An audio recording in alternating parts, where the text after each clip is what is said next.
Assalamualaikum warahmatullahi wabarakatuh. Selamat sore, salam sejahtera. Ini saya berdiri di sini lagi agak grogi nih. Ada profesor, doktor, wah pakar-pakar, ada beliau Pak Taufik Ibrahim yang begitu luar biasa, jauh-jauh datang. Kemudian ternyata di sini merasa tersaingi oleh Dr. Mulyadi, ya, beliau bangkit lagi, luar biasa. Bang Hersu dan para finalis dan Bapak Ibu sekalian dan saudara-saudaraku yang menyaksikan sebangsa tanah air, ini suatu hal yang luar biasa. Kita memperkaya dengan pakar-pakar yang luar biasa untuk lebih meyakinkan, karena berita yang sangat mengejutkan kita semuanya dalam kondisi bangsa yang terpecah tapi tetap tenang. Walaupun kita terpecah tetap tenang. Kemudian bangsa ini sedang berjalan ke arah politik yang sangat baik menuju ke 2024. Riak-riak itu adalah hal biasa. Tiba-tiba pada 11 Januari 2023 lalu, Presiden Joko Widodo di Istana Negara menerima laporan tim penyelesaian non-judisial pelanggaran hak asasi manusia berat masa lalu yang telah dibentuk oleh keputusan Presiden nomor 17 tahun 2002, yang sangat benar-benar membuat kita semuanya kaget.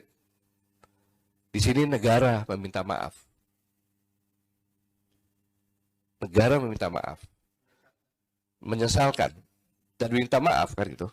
Menyesalkan dan akan memberikan ganti rugi.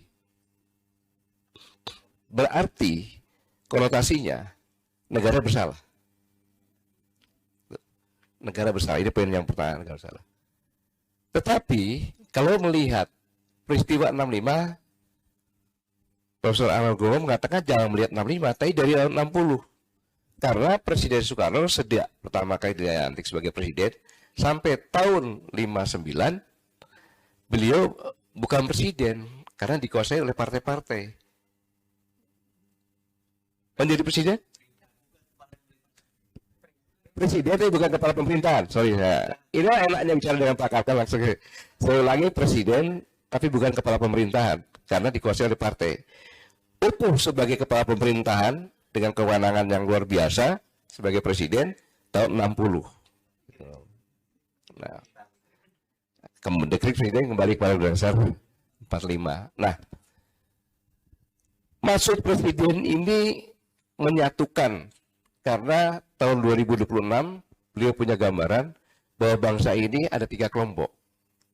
Kelompok nasionalis, kelompok kiri, kelompok kanan, yaitu Islam dan komunis.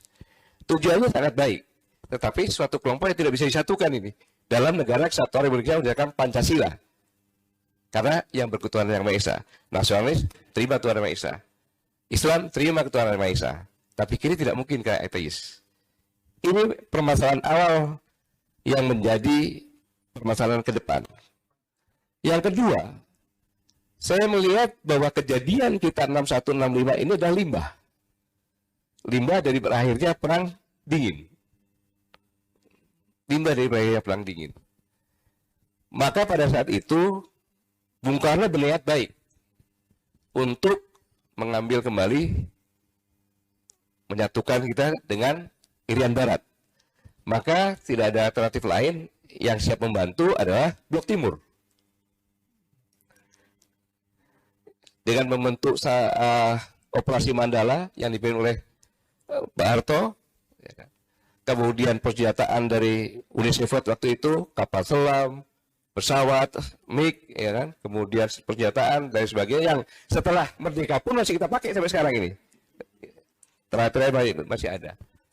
Nah, kondisi seperti ini menyebabkan mau tidak mau harus kuat ke Blok Timur. Peluang ini oleh PKI digunakan untuk merapat. Sayalah orangnya Soekarno.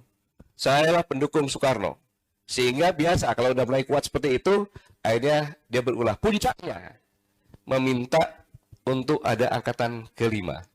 Karena sudah ada kiriman senjata Chung dan senjata-senjata lainnya, angkatan kelima. Dan angkatan kelima ini benar-benar ditentang oleh Pak Ahmad Yani, Menteri Pertahanan Angkatan Darat. Gitu. Sehingga pembentukan angkatan kelima itu sudah dilakukan. Organisasi sudah dilakukan. Senjatanya sudah datang. Nah, itulah sebenarnya yang saya mau katakan, bahwa saya sependapat dengan Pak Dr. Mulyadi bahwa peristiwa 65 itu adalah bukan pelanggaran HAM. Karena yang dikatakan Pak Nargona tadi, pada saat PKI dekat dengan pemerintahan, seenaknya dia bunuh. Kiai-kiai umat Islam dia bunuh itu. Dan tidak bisa berbuat apa-apa pada saat itu. Karena dekat dengan pemerintahan. Maka begitu berbalik, ini pun balas dendam. Ini adalah kerusuhan sosial. Karena sama-sama adalah kelompok yang tidak punya kekuatan. Lalu saya masuk tadi, kalau negara yang menyatakan seperti ini, maka siapa alat negara? Siapa alat negara? Karena pelanggaran HAM berat itu adalah pelanggaran kejahatan genosida. Pembunuhan secara menyeluruh atau sebagian kelompok yang ada. Ini hanya bisa dilakukan dengan kekuatan bersenjata. Maka alat negara pada saat itu yang dikatakan bahwa penyesalan adalah ABRI. Adalah ABRI. Karena ABRI adalah kekuatan yang dimiliki oleh negara. Ini yang paling penting yang saya amati. Mengapa demikian? Nggak bisa umat Islam dikatakan pelanggar HAM. Nggak bisa PKI dikatakan pelanggar HAM. Berdasarkan Undang-Undang HAM atau ICC Code, ini adalah ABRI pasti arahnya. Lalu pertanyaannya, salah ABRI apa?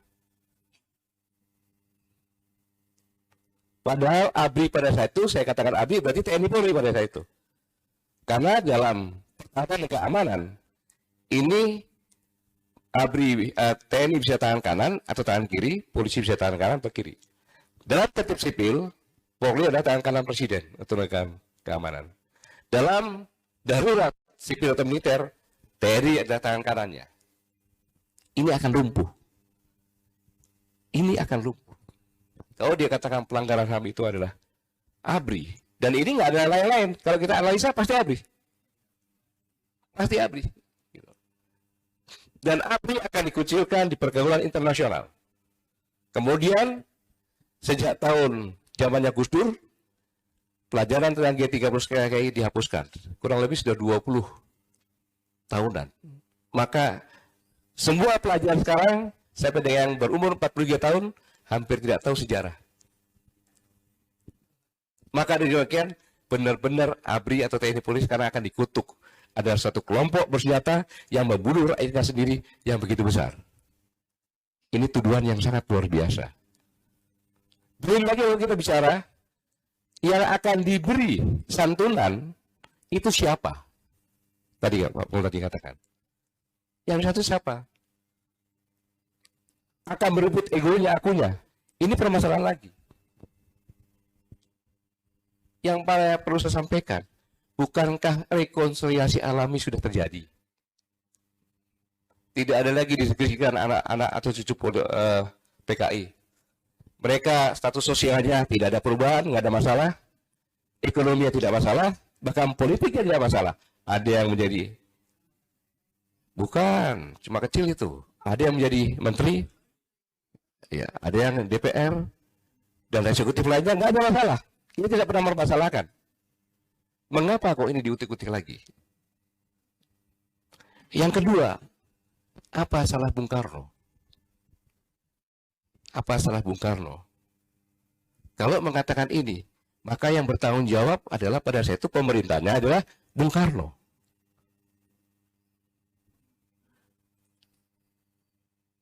Iya, Bung Karno kan sampai 67.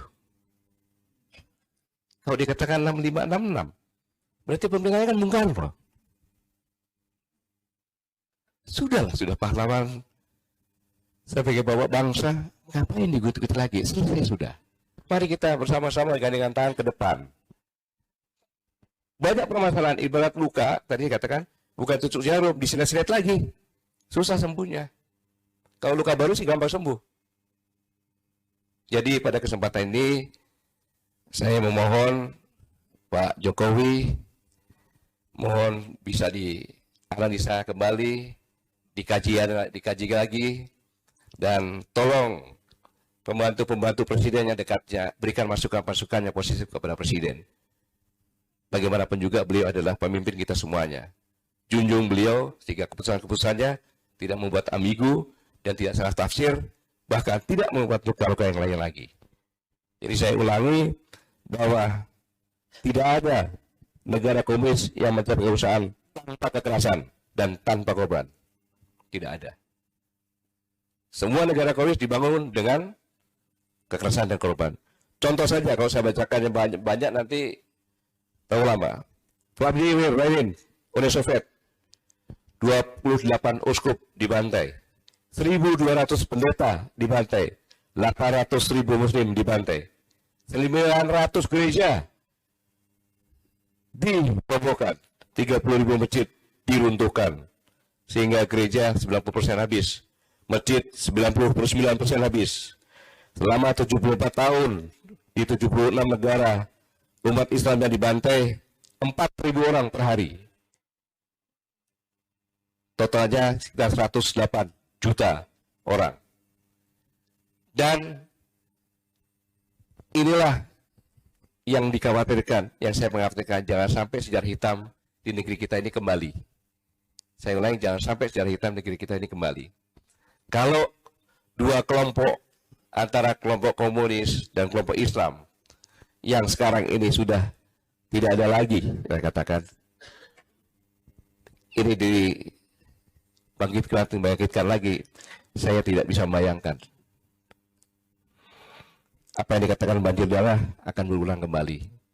Jadi saya mohon, kita jangan terpengaruh semuanya, mari kita bergandengan tangan, kita maju ke depan.